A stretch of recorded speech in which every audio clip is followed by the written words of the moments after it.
So welcome everybody. My name is Lisa Sawsville and I'm the Executive Director of Vermont Coverts Woodlands for Wildlife. And tonight I'm here representing one of the team members for WOW, which is Women Owning Woodlands Vermont. We're a collaborative group that works to provide women-focused programming to ensure healthy forests, connected habitats, and just sort of make sure we're reaching an audience that has an opportunity to be good land stewards and sharing information. Tonight, we've got Bridget Butler, who is also known as the Bird Diva, sharing with us the lost legacy of women in ornithology. Say that 10 times fast. Bridget, as I said, is also known as the Bird Diva, has been doing education, programming and environmental education for the last 20 years. She is a fabulous presenter. I had the privilege of working with her on a program a number of years ago, and we had a great time tag teaming and spent a lot of time laughing and having a good time. So I am thrilled to have her sharing with everything with you tonight. I love her philosophy that if you like to look at birds, you're a birder. You don't have to be, getting a life list. You don't have to be out and finding every bird. If you enjoy watching your feeder, you enjoy seeing one when you're driving, you can call yourself a birder. I think that's pretty cool. Bridget, I'm going to turn it over to you and let you tell us a little bit of, if I've forgotten anything you want to share, please do that. and kick it off with, and tell us about these women birders. Oh my gosh, this is so great. Lisa, thank you so much for having me. And thank you all for being here, for choosing to take some time out of your evening and your life and your routine to come and hang out with all of us tonight. I see some familiar names on this list, and I'm so excited that you're here tonight. And the rest of you who I haven't met yet, I hope we cross paths again. Please fill up the chat with questions as we go. Like Lisa said, we'll get to them at the end. I also have a book list for this, so don't panic about oh my gosh, there's so many books, right? We have a book list that we'll be sending to you.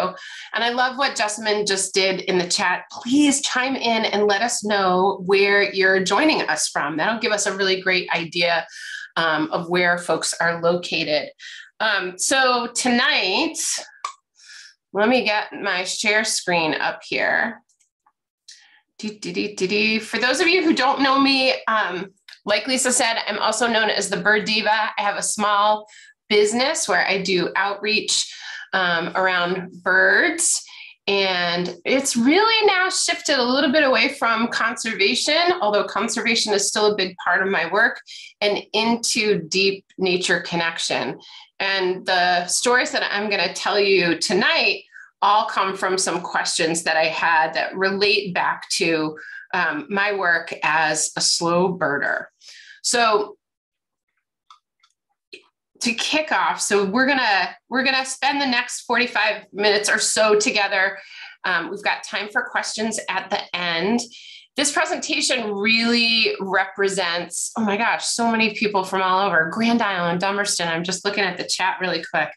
This presentation really represents a multiple year journey for me through the development of my slow birding program, which is a more mindful and contemplative approach to birding. Some of you have been a part of my courses or have been on a slow birding outing with me.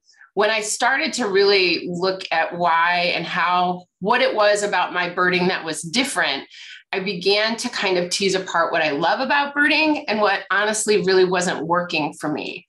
And so looking at the history of birding has been super freeing and validating for me. It's really helped me to understand why mainstream birding wasn't always satisfying for me.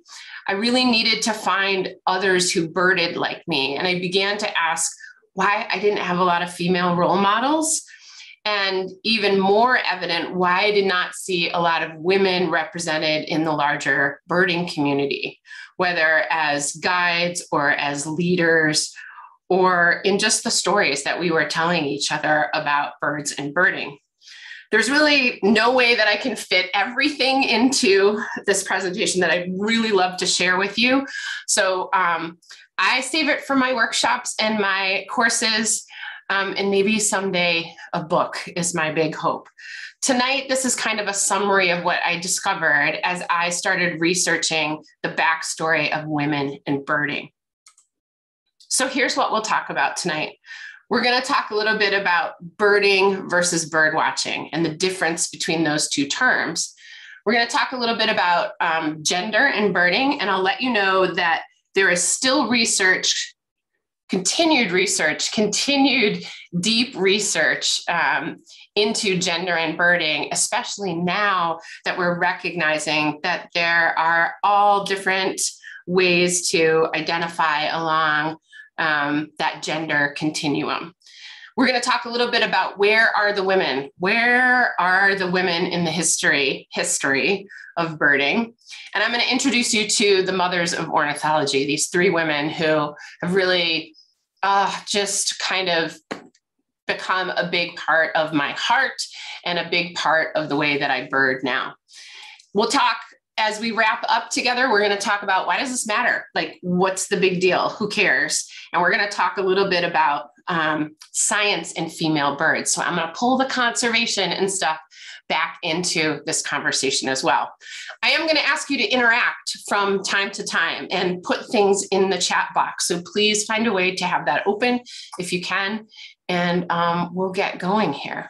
All right.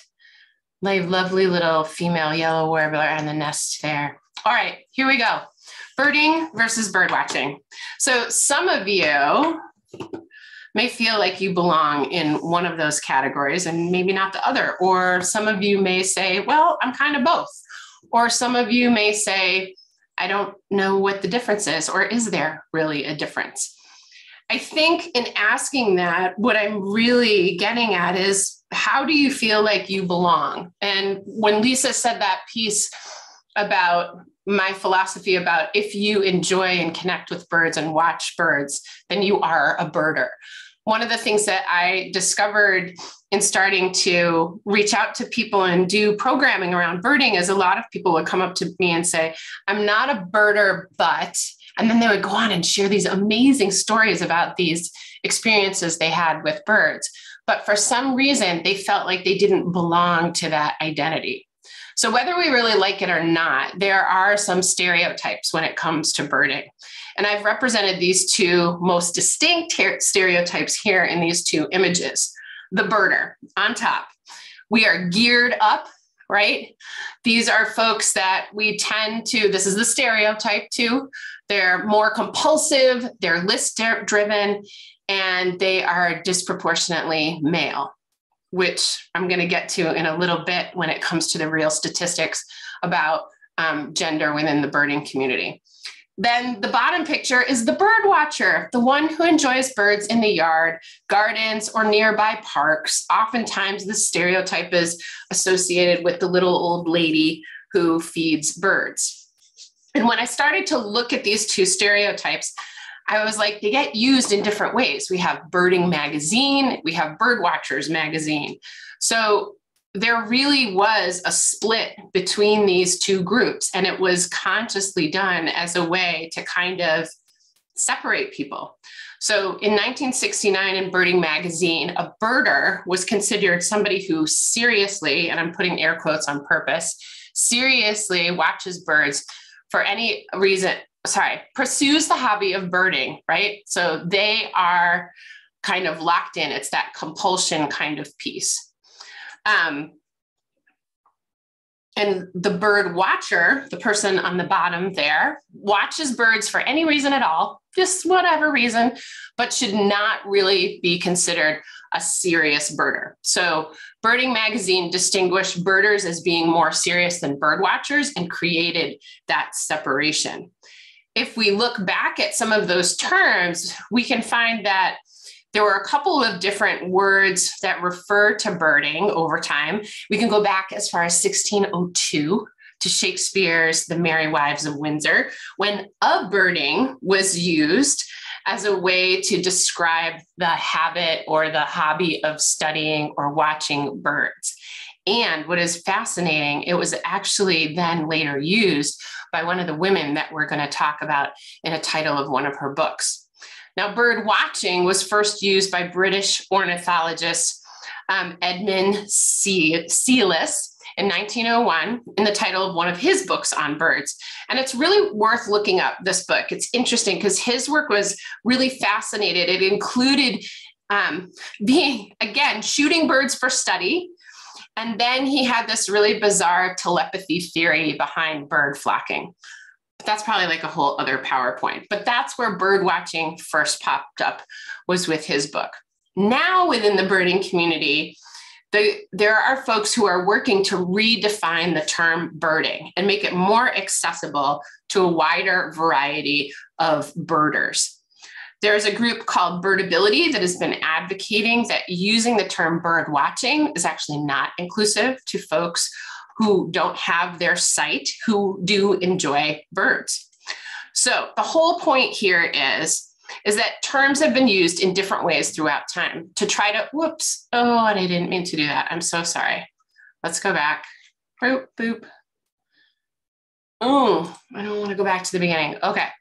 So the point here is that these terms have been used in different ways throughout time to try to capture different types of birders, sometimes to the point of exclusivity and derision. So some people have been put down for being bird watchers and other people have been elevated for being birders. Let's kind of peel apart this a little bit more because there's actually some research that's been done around this. So there's this whole field of human dimensions in science now. And so this types of birders is really the human dimension to birding. And it's just beginning to be studied within the past 30 years or so. This is where we look at the social construction of birding and how the activity is influenced by culture and by community. So in a 2010 study in the journal Ecology and Society, Karen Cooper and Jennifer Smith studied differences in how men and women bird in the US and the UK. So isn't that interesting already? The two lead authors on the paper are both women. And this is what they discovered. They discovered these 4 categories of birders. So they put them in these 4 different groups. The first one is supportive. This is someone who is, their activities tend to be non-competitive. They have memberships in birding clubs or organizations. This group involves slightly more women than men, something to keep in mind, okay? Number 2 is participatory, activities with little competition, such as community science projects. So the participatory category had up to 70% women in them. And these folks really like activities with open-ended checklists rather than really very specific type of checklists, which we're going to talk about in just a second. Number 3 are competitive birders. These are people who are sharing or ranking lists, and they don't mind entering birding competitions or the types of activities where competition is implied or actually part of the way that we engage people in community science. That's kind of interesting. So competitive. This group is even more skewed. So once we get into 3 and 4, it skews the other way, whereas 1 and 2 tend to have more women involved in them. Competitive birding has 80 to 99% of the participants are male, according to their study. And then the last one is the authoritative group. These are folks who lead trips, they compile bird counts, they serve on records committees. So this is where we have lots of people who are taking leadership roles and actually have power within the birding community. So these are, for example, bird records committee are the folks that are deciding different reports of birds as they come in each year to the state and whether or not they're going to approve them for different state lists. And sometimes they're rare birds, and sometimes they actually end up changing checklists, or they actually start to change some of the expectation dates that we have around birds' arrival or departure within the state. So again, another place where there's a lot of power and leadership. And within this group, Again, it's 72 to 93% male makeup. Now, again, this is 12 years ago, and maybe some of this has shifted, but these were the groups that they kind of put together based on their study. They also noted within the study that across many careers and hobbies, men prefer competition more than women. And this is really interesting. They tend to be more confident, at times ranking their ability higher than it actually is, whereas women tend to show less confidence and actually rank their skill level lower than it actually is. So really fascinating then as we start to look at the broader birding community. All right, some other things to kind of consider were some other studies that were done about looking at gender in birding and how it influences the birding community. So there were two things that came up in a couple of papers. One is called The Gendered Nature of Serious Bird Watching. It was put out in 2015. And then the second one is Gender-Based Differences in Birdwatchers' Participation and Commitment. That was in 2008. And both are in the journal Human Dimensions of Wildlife. What I find really interesting here is they started to define what serious means. And remember back Birdwatching Magazine or Birding Magazine talked about how birders were serious. So here within these studies, they were actually able to use serious as a measurement. They figured out how to do this. So here they're talking about, let's see, we would call it serious leisure. This is what they defined it as. It involves perseverance, career or hobby progress within that community, and a display of personal effort based on knowledge, training, benefits, and identity, right? How much your identity was wrapped up in this. So what they found is that both males and females benefit equally from this type of birding. And they both males and females show a high level of commitment to bird watching and its seriousness. Note here how they use the term bird watching and not just birding. The other piece that came up in these papers were how men and women show different values.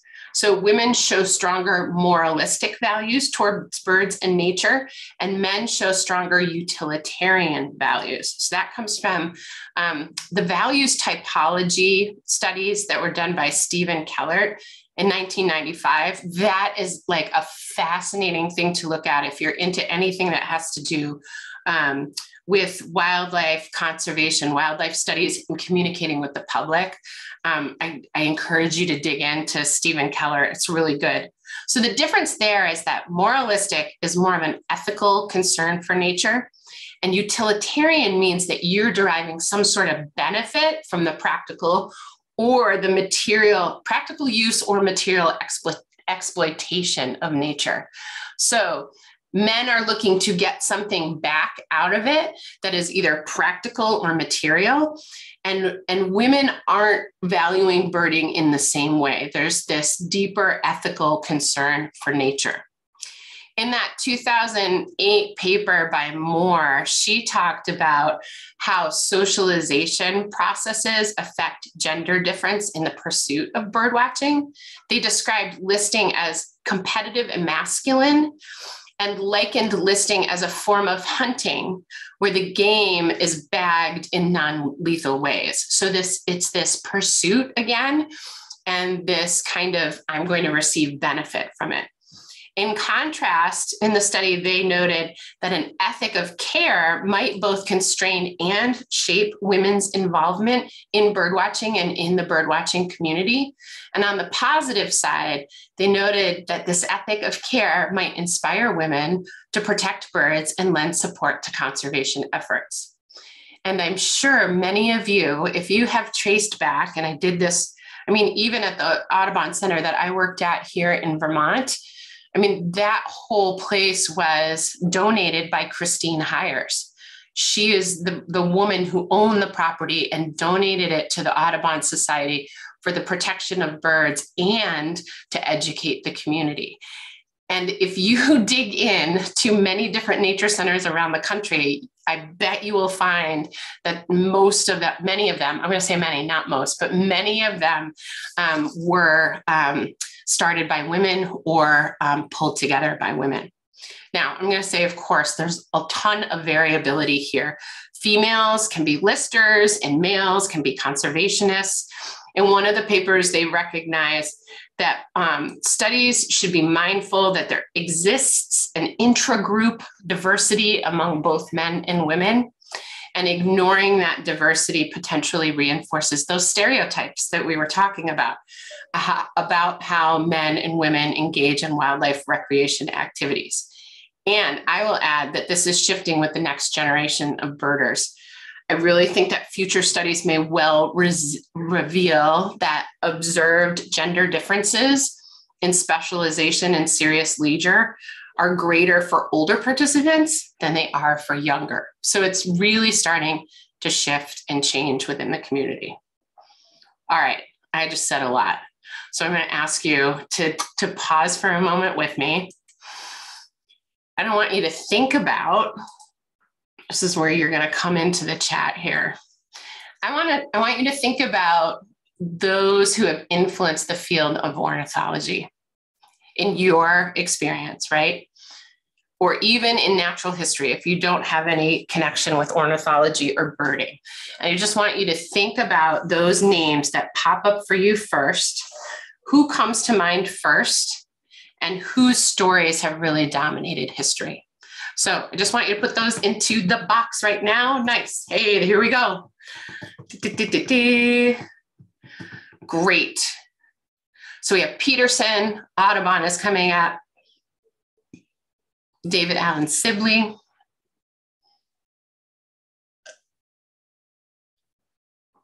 Even just natural history, even just nature, Darwin, great. Think back. All right, Rachel Carson, good. Aldo Leopold, yay. Mary Oliver. I think back to some of the books that I got in college. Like, what were those books when I was studying? When I studied marine biology in school. And when I took my environmental philosophy courses, who did I hear about? Great. So we're really talking about people who have kind of dominated history. Okay, so some of you are writing about some really contemporary writers, which is great. But I'm asking you to dig a little bit further back in time. So the ones that popped up most, right? We hear about Aldo Leopold, Walt Whitman might be another one that comes up. Definitely Peterson and Audubon. This is in the birding world. E.O. Wilson, there we go. We got that. I missed that one there. Super. So where are all of the women? And this was one of the big questions that I started to ask. I think in my environmental philosophy course, I can remember what E.F. Schumacher, and I think we read a little bit of Wilson. I'm trying to remember back, but they were all men. They were all books written by men. And what I found as I started to ask myself these questions is that many of the women were either barred from participation, or if they were participating and they had work out there, it was marginalized. And over time, it was really, truly overlooked. So I want to throw some numbers at you here. Remember, I told you before we were going to look at the birding community and the breakdown. So we've been told over and over again, and sometimes we see this within the birding community, that birding is a male-dominated activity. But no, in the 2021 National Survey of Birdwatchers by Cornell, the North American Bird Conservation Initiative, and the National Flyway Council, 56% of respondents were female. So really, it's kind of tipping, it's either even or it's tipping a little bit the other way.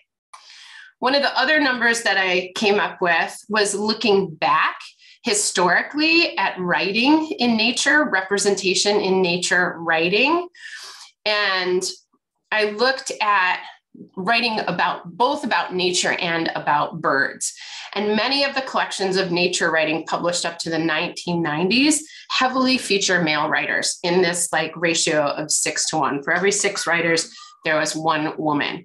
And we can go back and we can look at Roger Tory Peterson's 1957 collection called The Birdwatchers Anthology, when 3 out of the 80 writers in that anthology were women.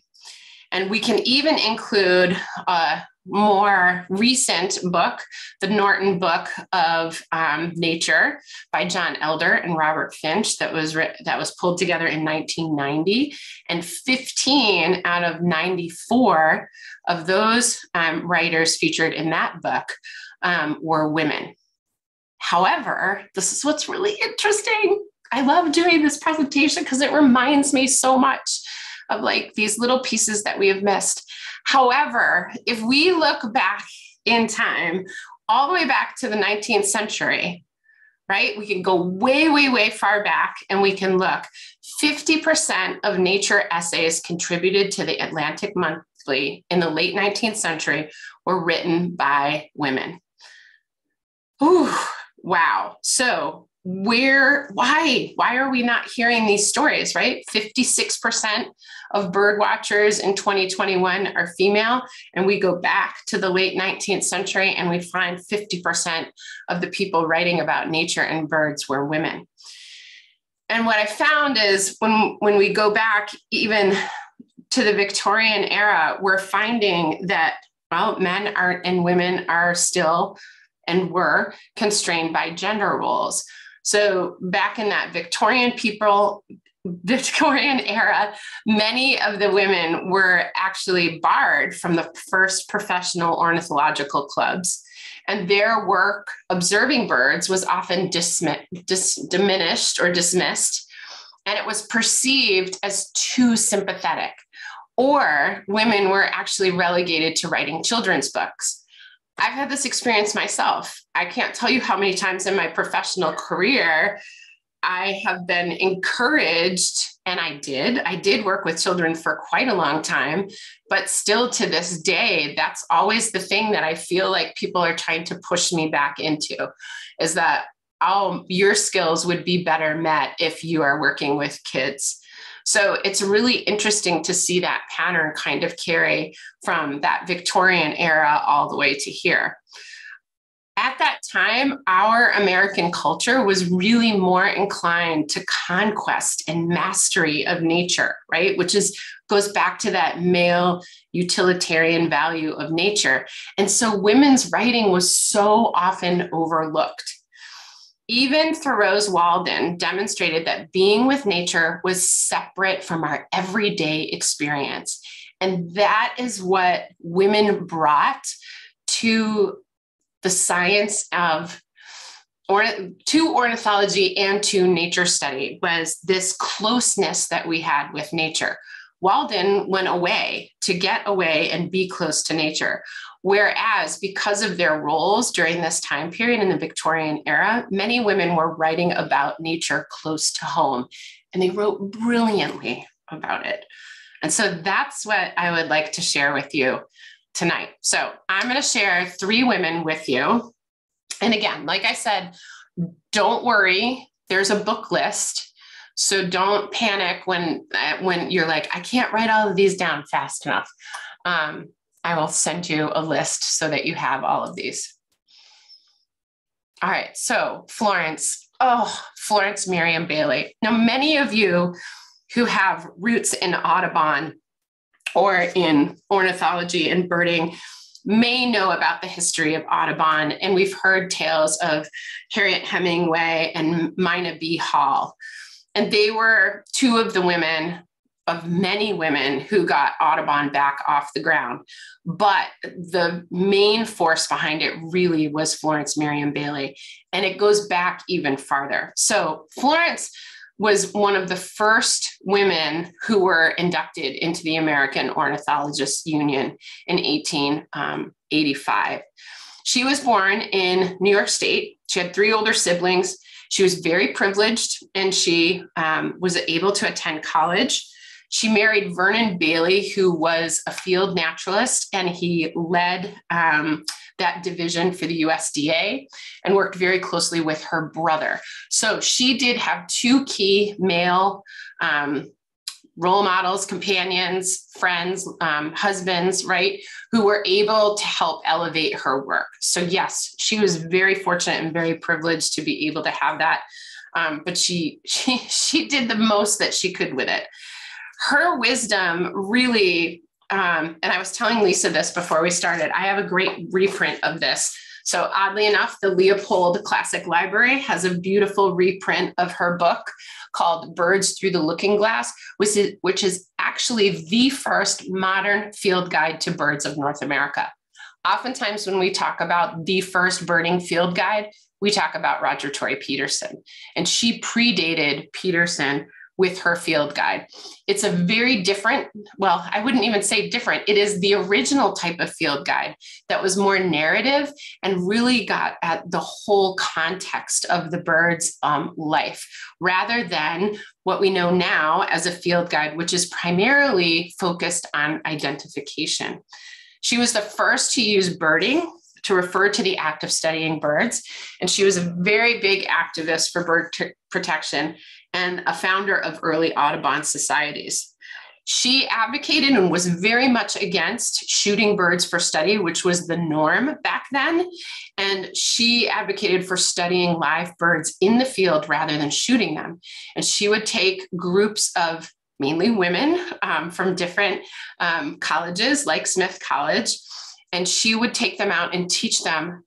And this is where it gets me in the heart. She would teach them how to sit on the land and allow the birds to come back into around them.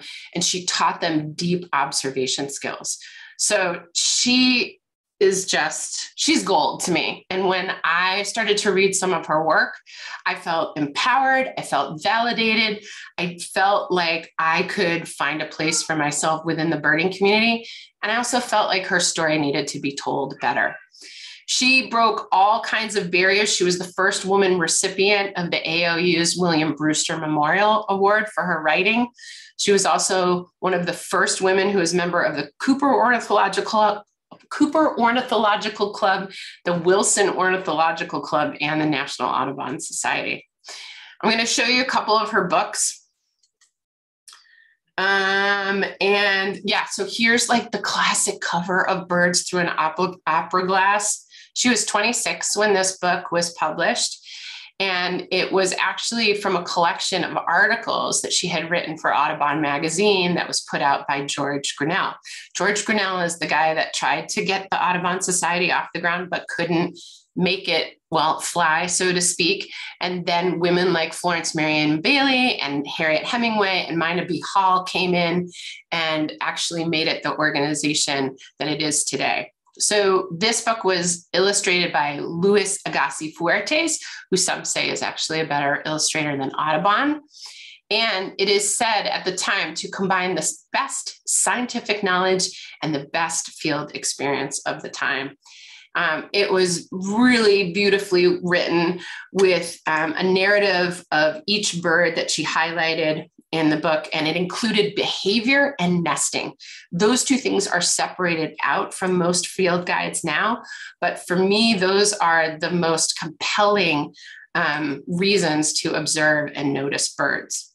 Okay, the second one is so fun. You've got to find a copy of this and read this. Many of these are recopied by classics libraries, and you can find them online. There's even a couple of places where you can find them online for free and you can read them digitally. So this one is called Birding on a Bronco. Okay, I just want you to close your eyes for like a minute. And this is, so Florence she went out to Twin Oaks in California, and she found a place there where she was going to be able to study birds. So I want you to imagine Victoria era woman riding a horse out into the shrubby, scrubby habitat out in that part of Southern California. And let's see, she's not riding side saddle, because guess what? She found a seamstress who helped her split her skirts so that they would unbutton and she could sit astride a horse, but still be in her dress, okay? In her skirts and her dress and the petticoats and all that kind of stuff. And she attached a camp chair to the side saddle of her horse so that when she got off the horse, she could grab her chair and go sit and be with birds. She had a circuit that she would do each day, and she would visit. She would go calling, like you would go calling on your neighbors to visit your neighbors. Oh, again, like this is my slow birding jam all over. So she wrote detailed notes about what she noticed, and she brought them back, and she wrote this beautiful book called A Birding on a Bronco. So if any of you are horseback riders and birders, I encourage you to give it a try, because she writes some really funny stories about actually trying to observe birds from the back of a horse. It's really not that easy. All right. The third book that's here is the one that won her the William Brewster Memorial Award in 1931. And she wrote it with the co-founder of the ALU, whose name was Elliot Coos, and Joe Allen actually contributed to her work. So William Brewster, the one that award was for, so he was a really great nature writer as well. He once compared her field writing and her work to that of Thoreau and John Burroughs. And that is in the Auk, which is a publication that was put out there for birders and ornithologists. That's from 1889. And at the same time that he praised her, he would put her in a separate category due to the fact that she observed birds rather than collecting them and shooting them. So he kind of like, we call it gaslighting now. So that's a little bit of gaslighting, right? Where you say one thing, but then you do something else and you undermine that person. He chided, get this, he chided her interest publicly in the Auk. He chided her interest in bird song, saying that he doubted that bird song was worthwhile of studying, that it was worth studying at all.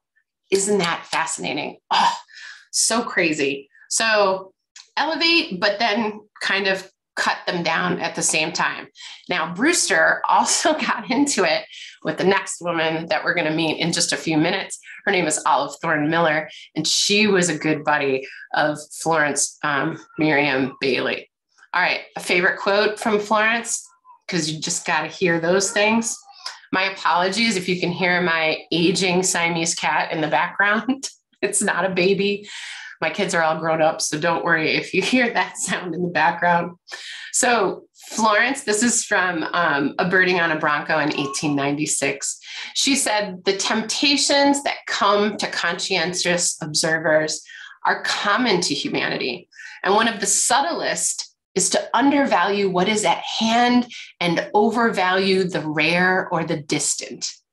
Unless a bird is peculiarly, I can never say this, peculiarly interesting, it requires a definite effort to sit down and study him in your own dooryard or wherever he is so common as to be an everyday matter." Beautiful, beautiful. And that so summarizes her work. And when I read this helped me let go of a lot of the feeling that I wasn't fitting into the broader birding community. All right, here's Olive Thorne Miller. Meet Olive. Oh, she is so saucy. Got to read some of her stuff. There's some fascinating letters that she wrote back and forth in the Auk, which I'll talk to you about in a minute. So she's a little older than Florence. She was born in Auburn, New York in 1831, and she moved across the country to Ohio and Wisconsin and Illinois. She again was privileged. She went to private school. She took a different path than some of the other women that were Florence and the next woman that we're going to talk about. She had kids, and she was the mother of 4 children. What I love, love, love about Olive is that it wasn't until she was in her 50s that she came into the study of birds. I'm 52. And so this is incredibly exciting to me that you can be at this midlife place and still like just take a deep dive and come up with so much. She began writing articles at that point in time about her observations about birds for Bird Lore magazine, the Atlantic Monthly, and the Auk. She published 11 bird-related books, and she was one of the first 3 women that the AOU permitted membership. So she was right there with Florence. She was known for her detailed observations and her meticulous research on birds. She was another one of the women who joined the fight to advocate for the end of the millinery trade for bird feathers. And she, like Florence, also was very against shooting birds in order to study them and get to know them. Now, I told you she got into it with William Brewster, and I gotta pull my notes here because it's really fun to read what she said. So William Brewster, he's one of the founding members of the AOU and a great writer on ornithology. He publicly chides her in the Auk for not publishing in a scientific journal and only writing to these other magazines like Bird Lore and the Atlantic Monthly, which is kind of interesting because there were gatekeepers that were men for many of those scientific publications. So in this same letter, he speaks to her promotion and the new class of membership.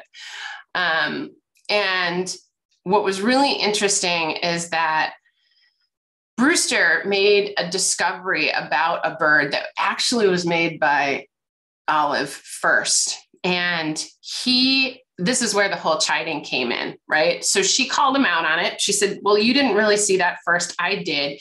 Here's the proof of it. It came from this magazine. And that's where he said, well, maybe you should publish in a real scientific magazine. And she said back to him that she was more captivated by birds, that everything is a discovery for her. She says, let's see, to me, everything is a discovery. Each bird on first sight is a new creation. Their manners and habits are a revelation, as fresh and as interesting to me as though they had never been observed before. She explained that her choice of a literary rather than a scientific channel of expression was the key to her nature work. And one of the underlying principles of her work was her great desire to bring to light to others the delights to be found in nature study. So fascinating, right? We go back again to that like ethical, moralistic value, right? That women tend to have when it comes to nature and nature connection. And she really wants to be able to share that with others. All right, here we go. These are 3 books from Olive Thorne Miller. First one is Birdways. This was a collection of observation of birds from her bird room. Yes, that's right. I said it, bird room. So in order to study birds, this was before the Migratory Bird Act and that you couldn't collect birds or keep birds, right? She brought 35 species of birds that were actually, she purchased them from bird stores because bird stores used to capture wild birds and then sell them. And she let them fly around in a room in her home that she created for them to be able to settle in the best that they could and study them. So a really fascinating and a bit bizarre book. The second one, I loved this one, A Bird Lover in the West. This is when she took a trip with Florence and they went to Colorado, Ohio, and Utah together. And she's funny because she tells these stories about Florence getting impatient with sitting in one spot and how there was this one time where they were trying to look at a yellow-breasted chat and Florence got impatient and moved to the other side of this like shrub hedgerow that they were on. And Olive decided to stay on the side that they had been sitting on this whole time where they were hearing the bird from. And as soon as Florence moved and left and went to the other side of the bush, it popped out on the side that Olive was on. So a really fun book to read and kind of get to know a little bit of what it was like for two women to be kind of doing a bit of bushwhacking and looking for different birds. The last one is The First Book of Birds that was published in 1899.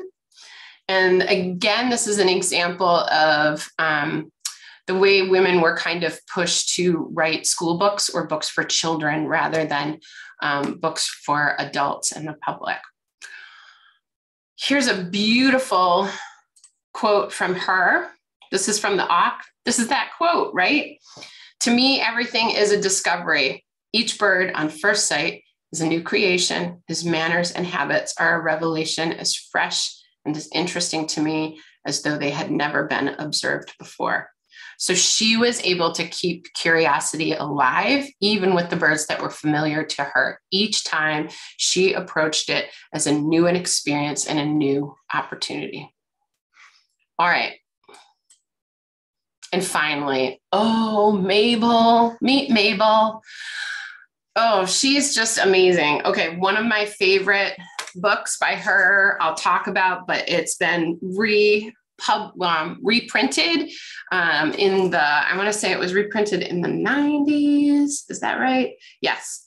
So it was reprinted in 1998, and it's got an amazing foreword to it that talks about her life and her trajectory in studying birds and nature. The book's called The Friendship of Nature, A New England Chronicle of Birds and Flowers. And I'm going to show the original cover in just a minute.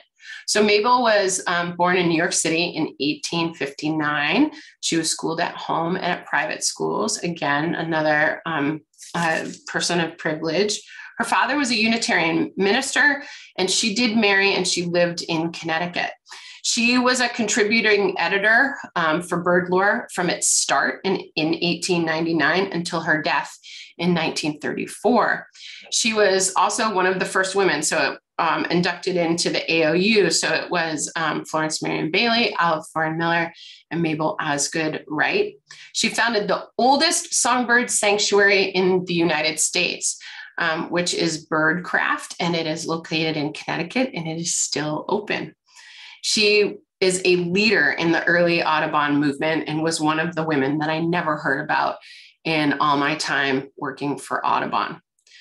So she and Florence are two of the women that, after George Bird Gunnell failed at pulling the Audubon Society off, he tried for a year to get the Audubon Society off the ground. I think it was a year or 2 years.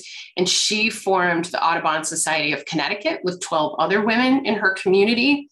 And she later became a founding member of the National Audubon Society in 1905. Her writing is beautiful. And during the pandemic, I led a couple of book discussions on her book, The Friendship of Nature, which you can see if you look at my little picture of myself. My book is all completely tabbed out with pieces that I loved. When Mabel began writing, she actually wrote under a pseudonym. This is such a fascinating story. And she kept it a secret at first from her husband. And it was a friend of her husband that discovered her secret, that she was writing under a pen name. And he came over, and instead of outing her and like shaming her or like making it a bad thing, he encouraged them and urged them to take all these articles and publish it as a book. And her husband then, instead of diminishing her or like holding her back, he reached out to another friend, was a publisher, and that's how The Friendship of Nature was published. And what's really beautiful is it kind of goes through the year, and it starts in the winter, I think. No, it ends in the winter. So maybe it starts in the fall or the spring. I can't even remember, but it's just this beautiful arc through time, and it takes place in New England. And so it's just, for those of us who live here in New England, you can really connect with it. Her work, this book, was compared to Emerson in its prose, and more importantly, for her power to see the miraculous in the common. Absolutely beautiful book. I recommend it super highly. Can you tell? All right. So what's even more curious about this book is that the Friendship of Nature came out the same year that John Muir's first book, The Mountains of California, came out. And this is really just a classic case and a classic study of a woman being overlooked due to our culture's focus on conquest and discovery of the rare and the new at the expense of this opportunity to connect with what's close by and common and something that you can have an everyday experience with. This book was out of print for a century. And it wasn't until that 1998 issue that I showed you that it came back out again. I really think it's just a beautiful masterpiece of the practice of appreciating the local and the personal and the familiar landscapes that we have all around us. Birdcraft, the second one, was written in 1895. And this one is really about the place where she started to connect with birds in Connecticut, and is a field book, basically, kind of like Florence Merriam Bailey's was, of 200 songbirds, game birds, and water birds. Really cool.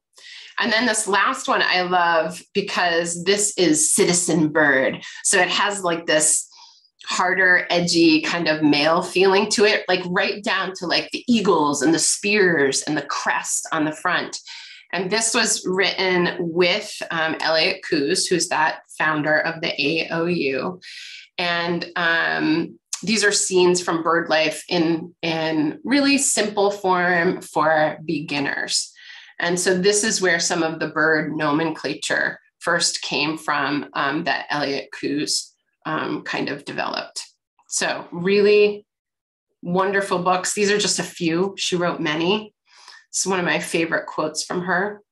She says, "To claim the confidence of one feathered brother, to compass his ways and learn his secrets, to fathom his traits and philosophy, to gain recognition from him is a labor worthy of trial." It's worth it.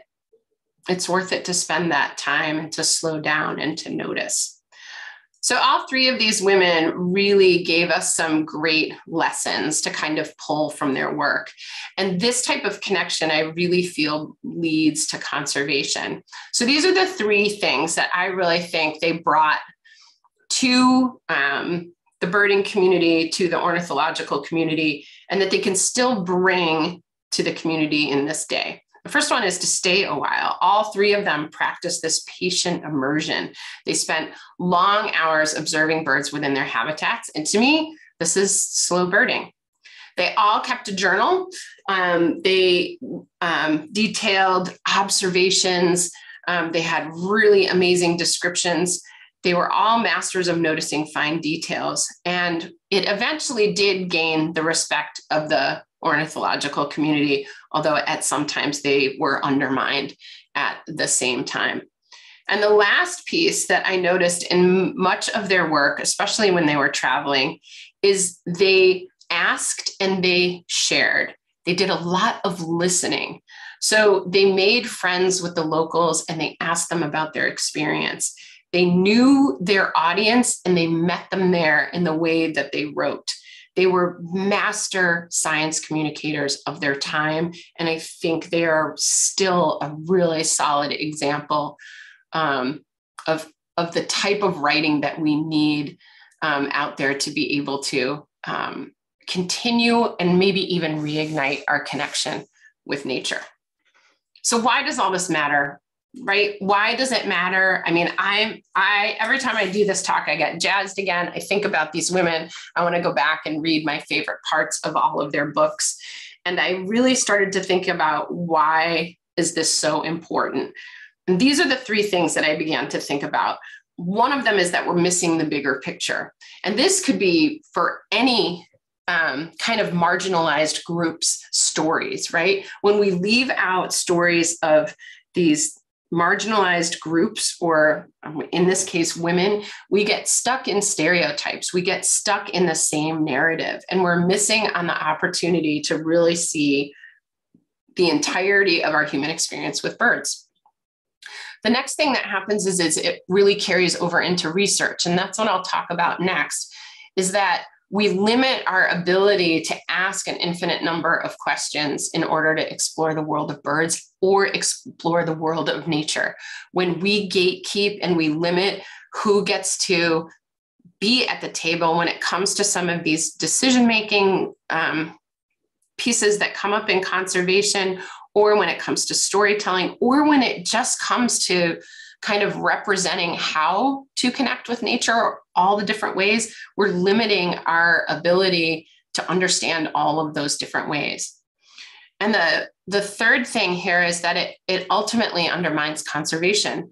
We're not using the depth of our human experience and perspective in order to protect birds and biodiversity. We need diverse leaders with a lot of different types of ways of looking and knowing in order to move forward into this next kind of era of conservation.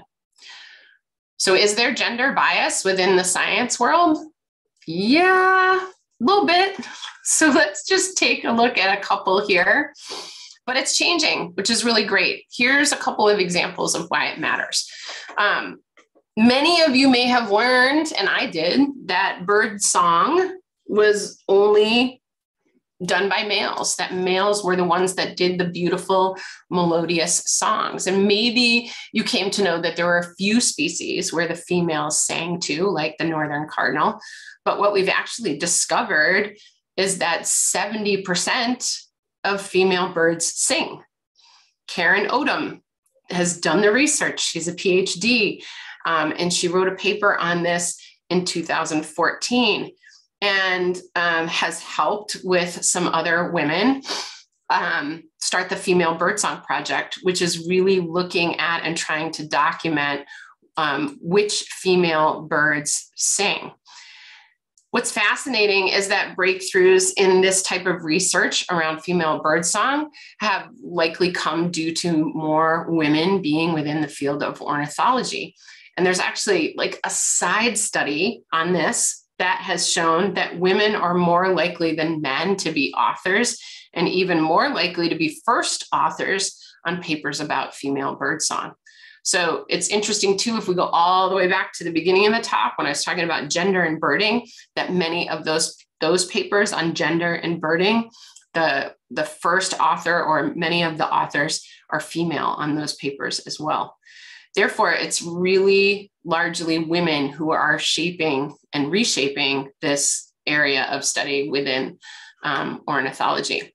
All right, on the right, this is another example. I love this one because this ties right back into the work that's being done here out of Vermont. And this is about habitat segregation. So it's really interesting. Bicknell's thrush, when they go to their wintering grounds in Hispaniola, the females inhabit mid-level forests that are more vulnerable to human disturbance. And the males go to higher elevation forests that are relatively pristine. And this is really important because when we start to make decisions around conservation and protecting lands, if we are only studying male birds, or we're not paying attention to how male and female birds may exist on the land differently, we're missing a big chunk of what's going to help us keep that species of bird on the planet. So it's really interesting how things have started to shift and change within the scientific world, and thinking about female birdsong, the way male and female birds kind of segregate themselves on the land, and even who are the people doing these different studies. So going forward, here's some great things that we can think about. We kind of need to go back in order to go forward. I would encourage people to go back in history and look for women and BIPOC who were studying and writing about birds in natural history and tell their stories. So we can really pull things from history back out into the light and kind of bring some of those missing pieces together. We can recognize that there are many ways to bird and to be a birder. We can look at how we can make birding more accessible and more inclusive. This goes even right down to nature connection and recreation. How can we be better at breaking up some stereotypes around our ways of connecting with the land and with nature? We can learn about female birds, right? This is a great time of year as we move. Well, we're not even out of winter yet, I should say. As we move into spring, really making it a goal to pay attention to female birds and seek them out and listen to them and learn them by sight and sound. And power. This is another big one. I think back to that statistic about women almost undermining themselves because we kind of diminish our own skills, and therefore we don't step into leadership roles or ask for leadership roles as much. So we really need to do a better job of seeking out and asking for more women or BIPOC bird guides, speakers, trip leaders, committee, board members, even if that's us, like step up and say, I want to do this. I have the skills to do this. I've done this in a couple of different ways. And one of the ways that came to fruition was saying that I wanted to be on the Vermont Birds Records Committee. And I put myself out there and said, when you have another opening, I would really like to serve on the committee. And I am now. I'm entering my second year on that committee to help with looking at bird records in the state of Vermont. All right. Lots of things to think about. Here are some resources for you. Like I said, don't worry about it. These are all going to be on a sheet that we're going to send you. Lisa, now I've got to update the sheet. All right, so these are all on the bird list except for this last one. And I'll let you know that the Green Mountain Audubon Society we're doing it in March because March is Women's History Month. We will have Marilyn Simmons speaking. I'm going to facilitate the evening. She is the author of this new book that's out called Woman Watching. It's all about Louise de Caroline Lawrence and the songbirds of Pemisi Bay. She is a female ornithologist who lived in Canada, who's from Sweden. She's got a really amazing story. That's another great book. It will totally blow your mind. Other books to get deeper into kind of thinking more about how we can be more inclusive and accessible within the birding world and just the nature connection world. These are a few. I think Carolyn Finney, who wrote Black Faces, White Spaces, is in residency at Middlebury right now. And these are a couple of other ones that I've really enjoyed, especially that last one, Dawnland Voices, an anthology of Indigenous writing from New England. So really, there is a shift happening in the birding community. And I think in the broader nature and recreation community, we're really reimagining our connection to birds. And we're thinking about how birding can be more inclusive and right down to how the science can be more inclusive as well. The way that we're looking at gender is changing. In a way, the pandemic has actually helped a bit. It's kind of made backyard birding cool, right? It isn't just for the casual birder or bird watcher anymore. The Black Lives Matter movement has helped. We're looking at how people of color move through these spaces and how we can help them feel like they belong more in some of these places. We're really starting to recognize the multiple lenses through which we look at birds. And we're talking and elevating all of these different perspectives of women, BIPOC, LGBTQ, and realizing that birding, and I'm going to put nature in here too, birding and nature is for everyone. We are part of it. And I think by connecting with these women from the past and bringing their writing into the present, we're going to deepen and kind of rekindle that connection once again. Thank you all for being here with me tonight. I'm going to put up my contact slide and let you know that, let's see, my next course, Intro to Slow Birding, is coming up in March. You can find out about that on my website at birddiva.com. I'm going to be at a couple bird festivals this year speaking. I'll be at the biggest week in birding in North America in Ohio. And then I'll be keynote at the Acadia Birding Festival this year. Come and visit in Maine. That birding festival is amazing. And that's on my website as well. I do hope we cross paths again. And I'd like to invite folks who have any questions to feel free to chime in. And I'm going to stop sharing. And thank you so much. That was a great presentation. I learned so much and I have to go do more research. I want to go find Mabel's book. That's the one that inspired me, especially since you said it was like kind of going through the year. I liked reading Sand County Almanac like an almanac. I read each portion during the month that it occurred. And I kind of I want to try with Mabel's book now. And that sounds very exciting to me. If anybody's any questions, go ahead and pop them into the chat. And there's a lot of thank yous. And I know. Joanne, I notice it's all women learning here tonight. Yeah, it is. You know, it's interesting. The majority of my courses, especially the slow birding courses, are women.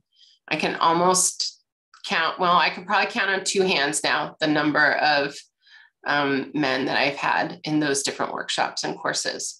So there's a need for this, right? Like there's a need to be able to find a way to belong in these spaces and to share with each other the way that we're connecting. So I think it's okay, right? That's why we have Women's Owning Woodlands, right? We have different experiences. We need a safe space to be able to talk about how we're connecting in that way. Well, your point about the conservation, I mean, that was one of the things that kind of kicked us all off, was that women landowners are often the ones who outlive their husbands. And so they make the final decisions regarding the land. And oftentimes they would like to do some sort of conservation. So getting them up to date on how the management occurs and the current use of the land. So they're involved with the land before that happens. So they feel empowered and ready to make those decisions. And that's sort of some of the background of where WOW started. And I do want to give a shout out to all the WOW partners. So Vermont Land Trust, Vermont Coverts, Vermont Woodlands Association, the Vermont Fish and Wildlife Department, and the Vermont Forest Parks and Recreation Department. So that's the steering committee. So a shout out to all those organizations taking time to pull this together. Thank you. Alrighty, so I'm not really seeing any questions, Bridget. I will say we will send out the recording of the event along with Bridget's book list. So you didn't have to write them all down. And we want to thank you all for joining us and taking the time tonight to hear this amazing presentation. Thanks, Lisa. Thanks, everyone. If you do have a question that pops up later on, just reach out to me at birddiva@gmail.com, and I'd be happy to chat with you more. All righty, everybody have a great night. Bye-bye. Good night.